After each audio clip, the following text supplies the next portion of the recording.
Bror Fredrik coming at you with another video from a beautiful, overcast, rainy Monday morning. It is absolutely beautiful. I call it beautiful. I don't know what you call it, but we only get like 5 of these a year, so I've come to cherish this weather. It is absolutely amazing. Forgive the windshield wipers, but that's all part and parcel. In fact, I think this is the first drive and chat type video I've ever done where it's rained in over 4 years. So this is pretty freaking amazing. Anyway, what I'm here to talk about and what we're going to do is discuss F1. This is going to be my F1 weekend recap. Tell you what I did, tell you what I didn't do, and just some interesting facts and factoids of the weekend. It was kind of awesome, I ain't gonna lie. And we'll get into it right after this.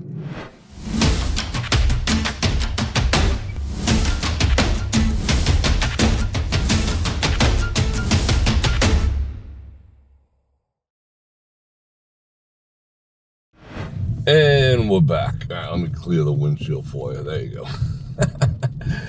I've never changed the windshield wiper blades on this vehicle because it does not rain. They might be a little sun-dried. No, they're working all right. Anyway, that's not what I want to talk about. I want to talk about F1. So, as you know, it was F1 weekend, and I'll tell you some things. I got to admit, maybe I was a little overly concerned about the impact as far as me as a local and the traffic. I'll admit it. I have no problem admitting when I'm wrong. I wasn't necessarily wrong, but at the same time, I wasn't necessarily right. I thought it would be a traffic nightmare. Come on, go. What the heck? This guy's not turning. Move, bros. The guy's got his hazards on and everyone's like sitting behind him like whatever. Anyway, I thought it would be an absolute freaking nightmare, and it turned out not to be. Now, last year, of course, was horrendous, but that was also due to paving issues and such as that, which I know. But that aside, it was like a giant IKEA dresser being assembled here. You know, part A goes into part B. Where do we put this? How tall should that be? Where do we run this electric? So yeah, this year they had it kind of figured out, and it was not nearly as disruptive as I thought. I did not, as a local and as, you know, a YouTuber here on the strip, I did not start noticing significant traffic delays up until about 2 weeks ago, which was awesome. And then the last week or so, yeah, I avoided going into certain places, taking certain routes. I basically stayed off the strip itself. So yeah, so kudos, I don't know, yeah, frick it, I'll give them some kudos. Kudos to them for not just making it an absolute nightmare, because last year, holy shit, it was... I would say on some occasions, it added an hour to a simple 15-minute drive, and that was, you know, nightmare level traffic. I can't recall traffic like that since like oh my God, like the BQE in New York. Anyway, now the next thing I will say is the town was, I've been saying it, the town leading up to, even up to Saturday, up to Friday, the town was, for all intents and purposes, dead. I mean, you saw the live streams, it was dead. You can walk up and down the strip. Granted, it was a, you know, it was a shit show with all the construction, but there was nobody out. There was nobody in town. The casinos were freaking empty. And we're going to pass down this way, too, to see, look, they're already starting the deconstruction of this. So, yeah, we're going to sit in some traffic for sure, but I wanted to see it. Like, you could walk up here by the TI. There was maybe 10 people. You could walk in front of Caesar's Palace. There was like 20 people. It was that dead. And last year, not a chance. Right before the race, it was packed with people. You know, looky loos, look at this guy. He's just like, F it. That's funny. Can I do this too? I gotta make a command decision. We got talking to do. Let me clear this windshield again. So it was dead up to Saturday night, and Granted, I think the debacle of last year and probably the debacles moving forward are going to keep your average tourist out of town who has no interest in F1 whatsoever. They're going to be like, why? I mean, when you're standing over here, you can't even see the other side of the strip. It's a pain in the ass getting back and forth. It's not for your average or the weak of heart, or just especially a first timer. It's not a good experience for someone coming here for the first time. So it was dead. Yes, it was. However, come Saturday, everyone showed up. When I say everyone, there was still less people than last year. The Las Vegas Convention Authority, which is taxpayer funded, but for some reason they got their hands into everything, and they're, that's a whole nother video of what takes place with that, with our tax money. But, as Americans, we're kind of used to our tax dollars being used for shit that we don't care nor approve of. But anyway, they say there was only 9,000 people less than last year. I call bullshit, because just go back in the annals of history. Every time there's an event in town, they're like, there was 300,000 people, 312, 308, 307, 314. It's their magic number. 300,000 seems to make everyone happy, because they figure out the freaking math. And it's toilet paper math. It's complete toilet paper math. They'll figure it out. Well, with 300,000 people and they all drop $1,792 is what the town made. Yay! They do that bullshit over and over and over with the 300,000. But there were reports saying that there was only 77,000 actual people here for the race. I think that number is closer to accurate. Again, toilet paper math like freaks, because they're counting some people twice, because they sold qualifier and practice run tickets separately. So if you paid for that and then you're like, let me pay for that. If you bought 2 tickets, one for practice, one for qualifiers, that was counted as 2 tickets, 2 attendees, even though it was the same freaking person. So again, toilet paper math. You know what toilet paper math is, right? Our 7 jumbo rolls equal 99 of our competitors' standard rolls. That bullshit. So yeah, they're always blowing smoke up everyone's ass with this magical 300 number. 300, it seems to be like the break-even point. So they keep pushing that number. I call bullshit on it. However, like I was saying, come Saturday night, people showed up. And even at the race, now let's talk about the race a little bit. I came out on Saturday night about 2 hours before the race, did a live stream. We walked up and down over here. We stood up, climbed up on this thing. We looked over, we saw all the cars going, but it was freaking cool. It was cool. I ain't gonna lie. That was awesome. That was a great live stream. And we got to see things, but again, barely any people by...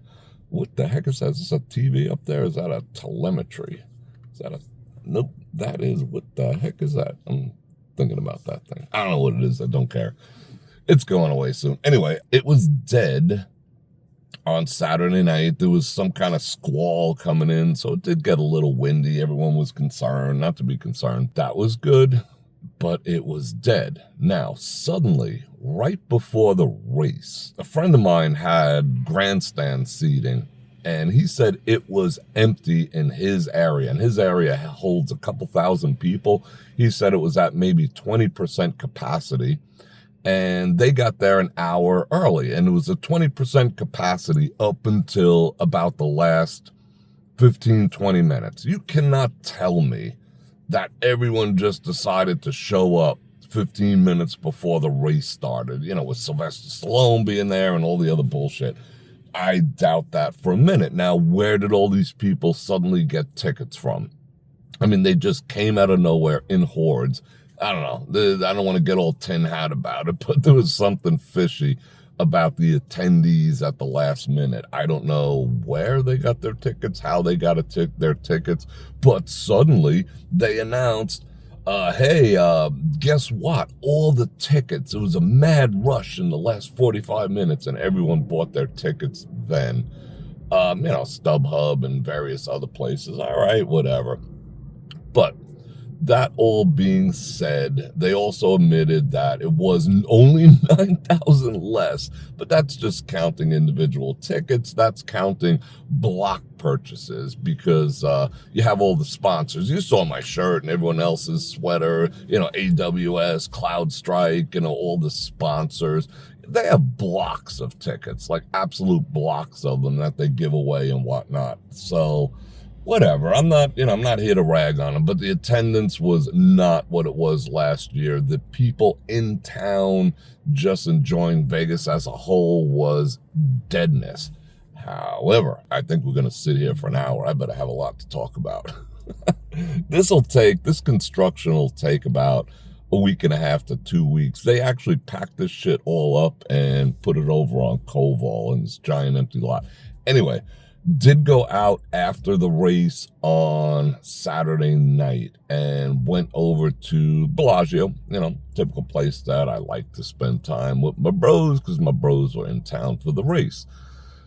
I'll tell you something that I didn't see last year. Last year, the place that we try to tend to hang out, or, once in a while hang out. It's not like our freaking crib or anything, but the Bellagio high limit room. Last year, leading up to the race and on actual race night, it was, I wouldn't say dead, but it was standard. It was what you would have seen on a typical Wednesday, Thursday, Friday, and Saturday night.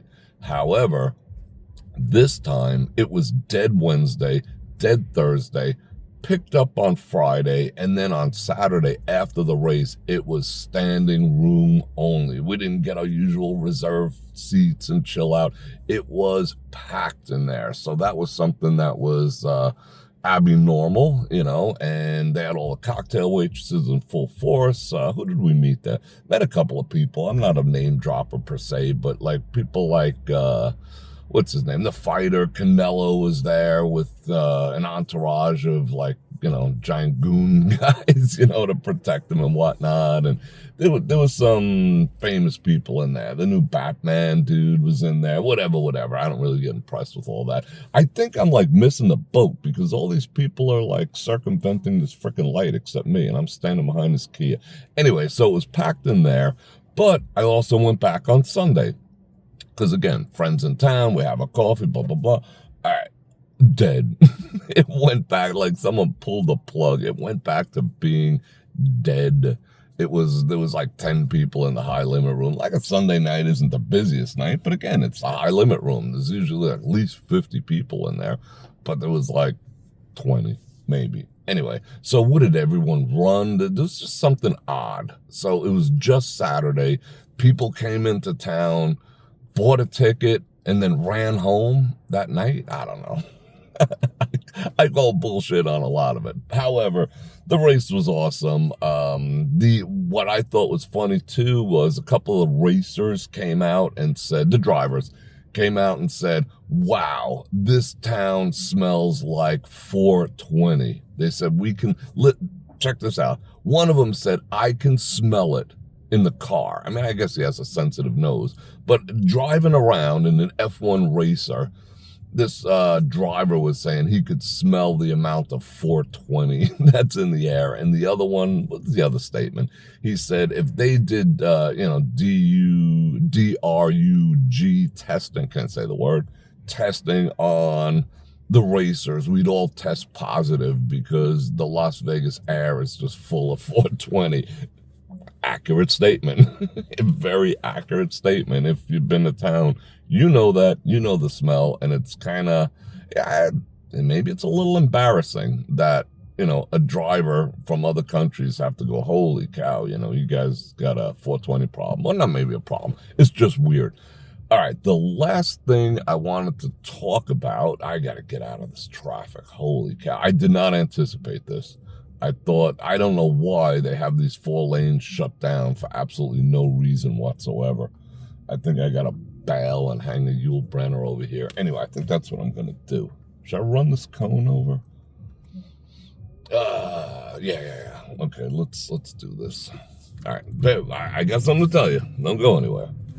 But I got to make a maneuver over here like this. Boom. All right, maneuver made.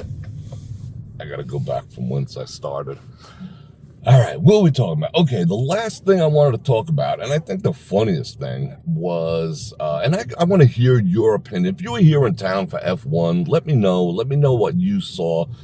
And look at this. They're already ripping that down. That was just a bunch of scaffolding holding up a couple thousand people. That was a little frightening. Anyway, but fun. I don't get scared. Frightening shit is cool. All right. Let me know in the comments what your thoughts were if you were in town or in general. I mean, you know I'm still in the FUF1 camp, but, you know, it is what it is.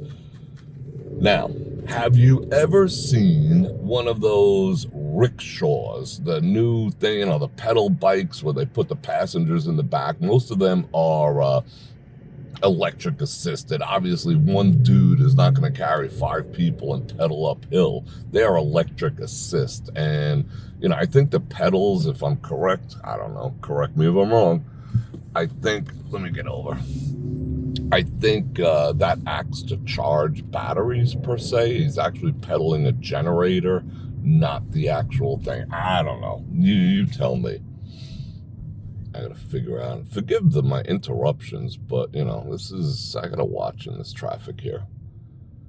All right, so a couple of buddies of mine it was a shit show behind, like the grandstand area is very difficult to get into, get out of. There's no way of telling how do you get to your seats. It's not follow the arrows. It's just like, here's your tickets. Good luck getting there. That's one of the bad sides about being towards the grandstand area and the finish line and the pit and all that. It's just a total shit show. Like, good luck. So a couple of friends of mine were like, wow, let's figure out how we're going to get over there. So they saw one of these electric rickshaw things, right? Like, well, by the time we get an Uber, that's going to be a while. They were over by, what's the name of it? The Virgin Hotels, which is, again, a total train wreck because you got the union picketing over there, yelling at cars, you know. It's just bad. I'll do a video on that. Maybe we'll go walk down there one of these days. But they didn't want to get involved in that. No Uber drivers wanted to get involved in that. So they get in their rickshaw and they didn't ask the price of said rickshaw. All right, so when they got out, there was 3. So when they got out of said rickshaw, which got them as close as they possibly could from point A to point B, they said it was fun. They said it was kind of cool. You know, they were going faster than the cars around them because they can get in and out of spots. However, the guy ended up charging them $100 per mile per person. So it was plus or minus a 2-mile trip, and they charged each person $200. So it was $600 to ride one of those electric rickshaws on F1 night. And of course the guy was like, and feel free to tip me, you know, they turn around the iPad, whatever. It's like, yeah, bro, no, you just got all your money. Anyway, yeah, $600. $100 a mile per person was the charge. Now, I don't know what their regular charge is. You can let me know that in the description. Not in the description. Let me know in the comments what the normal charge is. I couldn't find it online before coming out here to do this video. I tried looking it up. I couldn't find it. So who knows? Maybe it's 50, maybe it's 10. I don't know. But $100 a mile. The only other thing I did want to talk about now that I'm thinking about it is did have a late breakfast, early lunch over at the Palazzo at Grand Lux. Not the one in the Venetian, the one in Palazzo.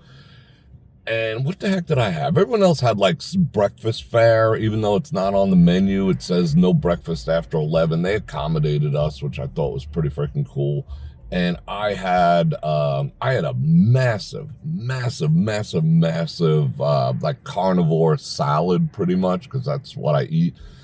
All the dressing I could put. They came out with one of those gravy ladles from like Thanksgiving, you know, and like, oh, take what you want. I just dumped the whole shit in there, of course. And there was bacon, there was eggs, there was tons of chicken in there. I don't eat chicken too much, but tons of chicken, and it was good. They had some tomatoes, they put some walnuts on there, a little bit of carbs, so I was cool with that.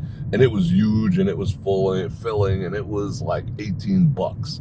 So what I do have to say about that, and everyone's average $18, steak and eggs, who had this, who had that, but you know, it's a normal breakfast fare, but nice, for like $20 a head. And the coffee was good, the wait was not long, and I gotta tell you, I haven't eaten there. I've eaten at the one at the Venetian a while ago, and it's all right, but the one at the Palazzo, I found the service really good. The coffee is excellent. That's a criteria for me that I just, you know, I cannot overlook. The coffee there is excellent. The service was great. And again, for Vegas to sit down in a nice place, and the place is nice. The level of detail to the architecture and the design is pretty freaking cool. For $20 a head, there was like 6 of us, and we walked out of there for like under $150 full. You know, for Vegas, that's all right. And in a nice place, that's all right. So yeah, not sponsored, not nothing. They don't even know I'm doing this video. So, you know, I don't blow smoke. If something's good, it's good. If something sucks, I'm going to tell you it sucks. But the Grand Lux was pretty friggin' good. I would do it again. I mean, it's not my daily thing. I'm not going to go over there or anything. But if I have people in town, I know you can go off menu, number one, you know, because it's Sunday. We want to have breakfast, but it's freaking 1:30. And they accommodated that. They were like, yeah, whatever. You know, cool. So yeah, go check that spot out, and go check out my streaming platform, heybrorfredrik.com. And while you're in there, go check out all my links, and like, share, subscribe, hit the bell button to get notified when I drop a new video. And of course, Friday and Saturday nights, I do live streams. Friday night is kind of a chill, chat and chill type of thing with some coffee. Saturday night, walk around the strip, do all the stuff. And got the holidays coming up, so don't forget my channel partners, Olight and T. Hanley. Light up the night and keep your skin looking freaking on point, dudes. No sense looking like an old catcher's mitt, you know? It's not a good look.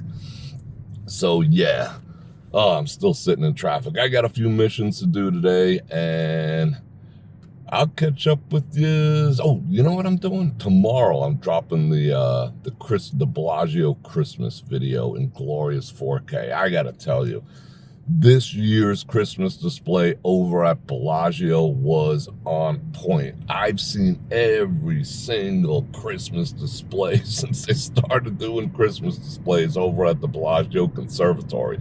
And this one, by far, is the best.